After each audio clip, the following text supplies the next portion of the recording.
Ah, oh, hey! Léa Philippe, mesdames et messieurs.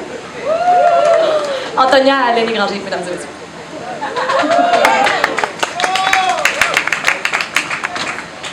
Attention, ceci est un flashback.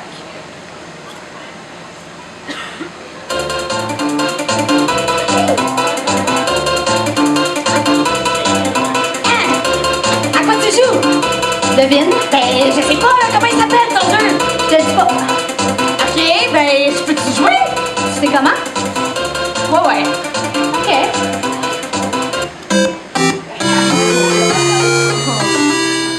Oups. C'est ça que je pensais. Tu sais pas jouer. Ben là.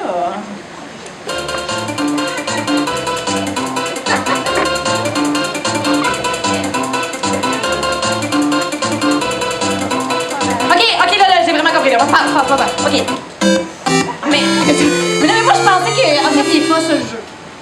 Ouais, mais il y a tellement de règles dans ton jeu plat. Pourquoi tu me l'expliques pas pour que je puisse jouer, moi aussi? C'est parce qu'il y a juste moi qui ai le droit de jouer. Toi, tout ce que tu peux faire, c'est me regarder puis essayer de comprendre les règles. Avec ton cerveau limité et ton espérance de vie ridicule, tu y arriveras sûrement jamais.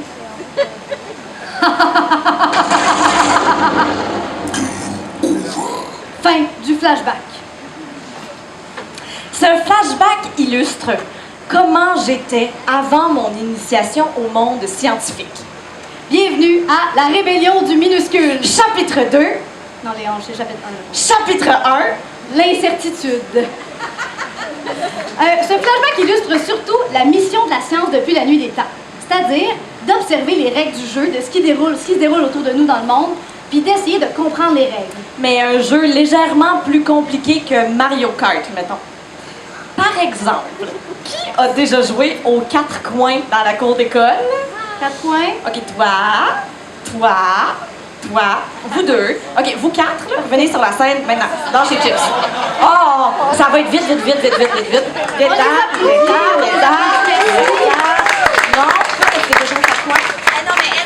C'est une petite démonstration. Non. OK, ça se joue très bien à 3, les 4 coins, ça va être voilà. génial. Bon. Hey, on les applaudit des volontaires! Bravo! OK, tu peux juste tenir ceci comme ça. Tiens, regarde, Ça. c'est OK, ici. OK. Toi, tu tiens le filet très haut, OK? Tu peux lancer le Genre volant. Ça, tu ton sifflet. Attention, oui, OK, attention. attention, venez un peu en avant comme ça. En 2. Oui, c'est ça. Voilà. Faut se placer comme on est aux 4 coins à 3. Dans un. Voilà, tout devant la table, OK? C'est parti! OK, lance le pied, lance le pied. Fais-le, voilà. Lève plus haut. Saute sur une jambe en même temps. Saute sur une jambe. Tourne sur toi-même, c'est ça, OK? Lance de pied. Malheureusement, ouais, qu'on c'est avait, on les applaudit. Bravo. Merci pour l'effort. Vous pouvez vous rasseoir, vraiment. Mais c'était pourri. Voilà. Un bel effort. Bravo. Donc, en gros, c'est un peu comme ça qu'on se sentait au début. Hein? C'était le chaos. On comprenait rien. Surtout moi. Ouais, surtout J'étais dans votre position, je comprenais rien. Surtout toi. Je comprenais rien. Mais un jour, des génies comme Galilée ou Newton sont arrivés puis nous ont expliqué qu'en fait, les objets se déplacent en suivant des règles très précises. Après ça, avec Einstein et la relativité, bon, les choses se sont corsées un peu. Mais ça restait encore compréhensible. Sauf qu'au 20e siècle, on s'est mis à s'intéresser aux atomes. Les petites particules qui composent des objets qu'on observe depuis le début. Ping! Puis là, il n'y a plus aucune de nos belles règles qui marchait. Donc, d'un côté, c'est pas vraiment grave là, que les atomes ne suivent pas les mêmes règles que les objets là, autour de nous. Parce qu'on s'entend, un atome, c'est vraiment petit. Comme, mettons, là, un grain de sable, là, c'est petit, là, mais un atome, c'est bien plus petit que ça. Là. Mettons, une poussière, c'est petit, c'est bien plus petit que ça. Là. Mettons, un acarien, c'est petit, mais l'atome, c'est bien plus petit que ça. Là. Aujourd'hui, on parle même pas d'atomes, on parle de particules plus petites que les atomes. Fait que ça, c'est comme vraiment, vraiment petit de chez petit. Ça fait 10 fois que tu dis petit. Bon, ben, c'est pour que tout le monde comprenne, hein? Mais bon, si vous êtes allé de petit, je vous propose plutôt subatomique. Parce que le monde subatomique, c'est tout ce qui est plus petit qu'un atome. Puis comme un atome, c'est petit. Bon, ben subatomique, c'est comme très, très petit. Exactement, effectivement.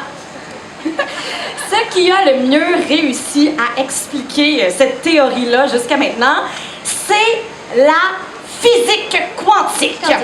Et c'est de ça qu'on vous parle ce soir. Party! Bon, en 15 minutes, on vous résume les bases, puis après ça, on boit de la bière. Deal? Il y a une bonne et une mauvaise nouvelle. La bonne nouvelle, c'est que les particules subatomiques se comportent selon les mêmes règles, toutes les particules pareilles. Mais la mauvaise nouvelle, c'est que les particules subatomiques se comportent comme rien de ce qu'on connaît. Pas comme des grains de riz, pas comme des flocons de neige, pas comme de la poussière, pas comme rien. Donc, ce qui est très important de comprendre à ce moment-ci du spectacle, c'est que le théâtre d'objets est probablement la pire façon de vous expliquer la mécanique quantique. Il n'est pas trop tard pour quitter la terrasse.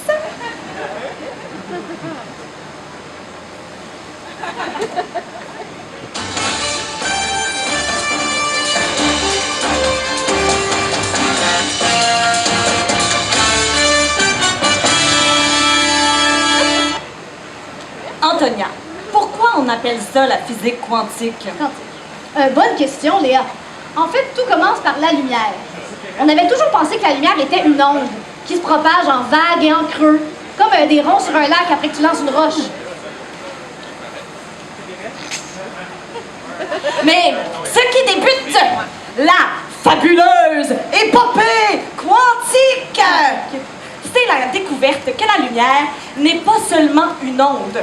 En fait, elle se compose de petites quantités d'énergie indivisibles, des sortes de particules qui sont peut-être pas des particules, mais qu'on a appelées des quantas de lumière ou des photons. Donc, la lumière est-elle une onde? Ou une particule? Et ce qu'on a toujours appelé des particules, est-ce que c'est vraiment des particules ou plutôt des ondes? Cette confusion nous amène à réfléchir le monde d'une nouvelle façon. La physique quantique! La base en physique pour comprendre les règles du jeu, c'est de savoir comment les objets se déplacent. Puis dans le monde subatomique, ça peut être par exemple un électron. Ah! Ben, pour comprendre le déplacement d'électrons, il faut pas juste connaître son point A. Pom pom pom pom pom pom pom pom pom pom pom pom pom pom pom pom.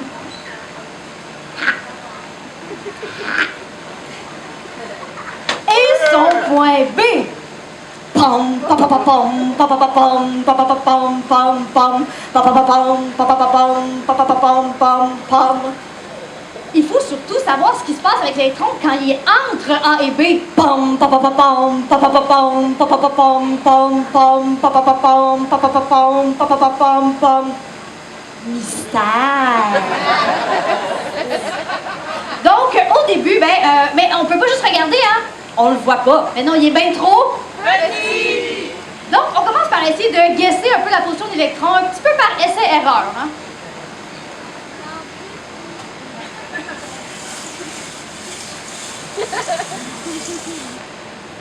Est-ce que l'électron se trouve en B12? Non. Est-ce qu'il est en N33?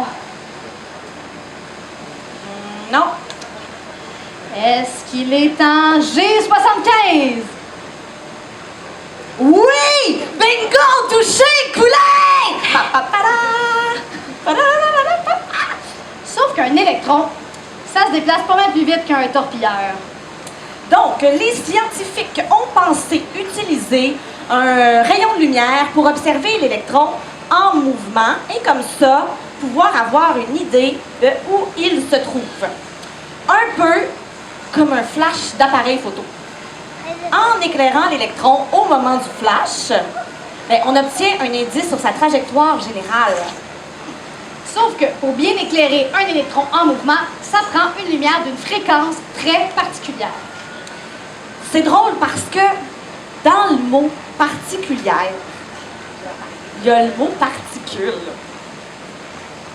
Parenthèse, fréquence.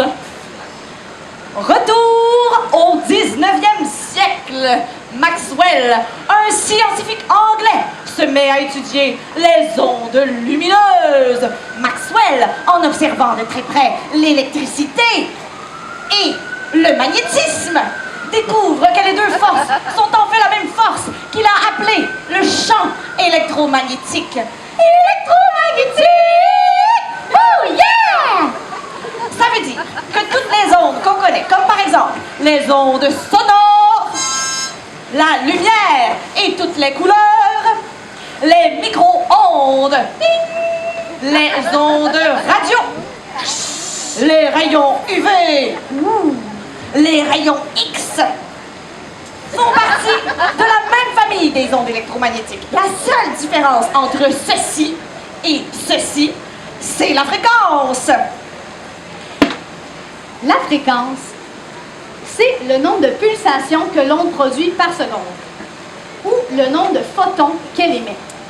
C'est aussi la différence entre ceci, Pip, pip, pip, pip, ceci pip, pip, pip, pip, pip, pip, pip, pip, pip, pip, pip, et pip. ceci.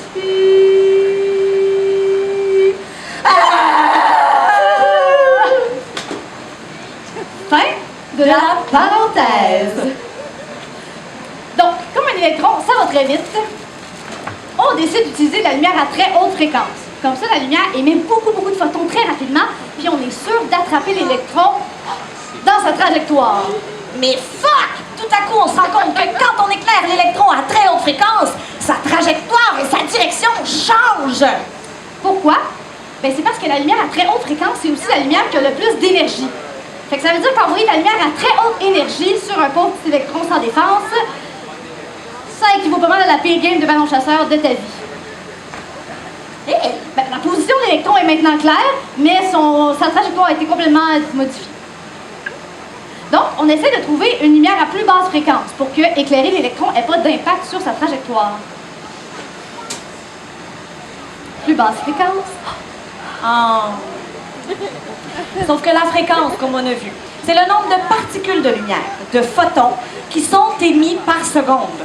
Donc, si on réduit la fréquence, la lumière émet de moins en moins de photons, et à la fréquence qui ne dérange pas l'électron, ben, l'électron arrive à passer entre deux photons, puis là, on le voit juste pas. Ta-da, ta-da, ta-da-da-da-da-da-da. Hé, hé, hé. Donc, on essaie de trouver un juste milieu. Une fréquence qui soit juste assez haute pour pouvoir voir l'électron en mouvement, mais juste assez basse pour pas trop le déranger. Et le résultat choque la planète. Parce que c'est impossible! Plus on baisse la fréquence, moins on arrive à le voir parce que on ne l'éclaire pas assez. Mais plus on monte la fréquence, plus on arrive à avoir une position précise, mais plus il se déplace. Et ça, c'est le principe d'incertitude de la mécanique quantique, tel que découvert par Heisenberg dans les années 20. Et ce principe-là pose une limite fondamentale sur notre capacité à comprendre le monde. Mais en même temps, c'est justement cette limite qui permet le développement de toute la physique quantique. Bon, pour comparer, là, mettons, en physique classique, si je connais la position, la direction, la vitesse de toutes les particules, ben, je peux savoir exactement tout ce qui va se passer, je peux le prévoir comme un pro du pool qui calcule sa shot. On joue au pool à place. Mais en physique quantique, ça se peut pas. Comme je ne saurais jamais en même temps la position et la vitesse, clairement, d'un électron, ben c'est impossible de prédire avec certitude ce qui va se passer. Wow! En fait, tout ce qu'on peut faire, c'est essayer de déduire à partir des situations qui se sont déjà produites des règles du jeu, mais on n'est jamais sûr que la même chose va arriver la prochaine fois. Parce que quand on les regarde avec la lumière, les objets font pas la même chose que quand on les regarde pas. OK, c'est comme dans Toy Story! Ben oui, dans le fond, quand on regarde pas les jouets, ben ils bougent pas. Mais quand on les regarde, ils bougent pas, mais quand on les regarde pas, ils bougent. C'est pareil! C'est vrai? Essayer de calculer la trajectoire de l'électron en mouvement, c'est un peu comme essayer d'avouer ton amour à quelqu'un dans un bar par-dessus la grosse musique.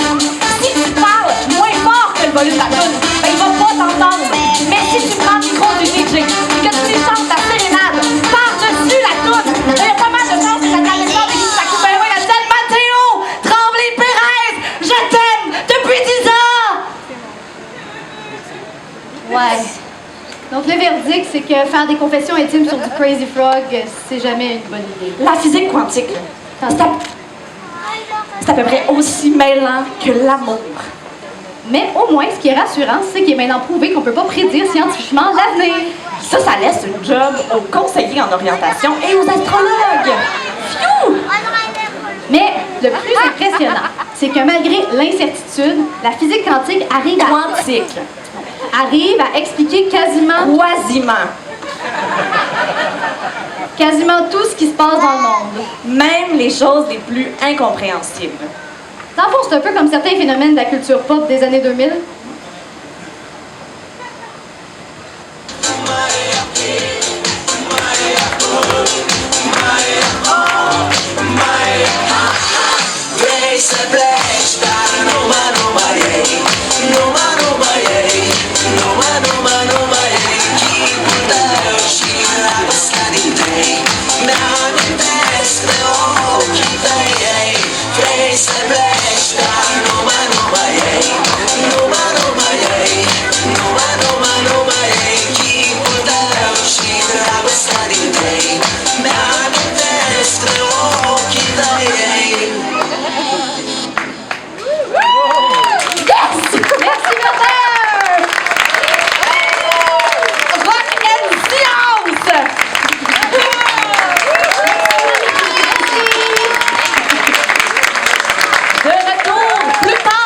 Pour plus de science!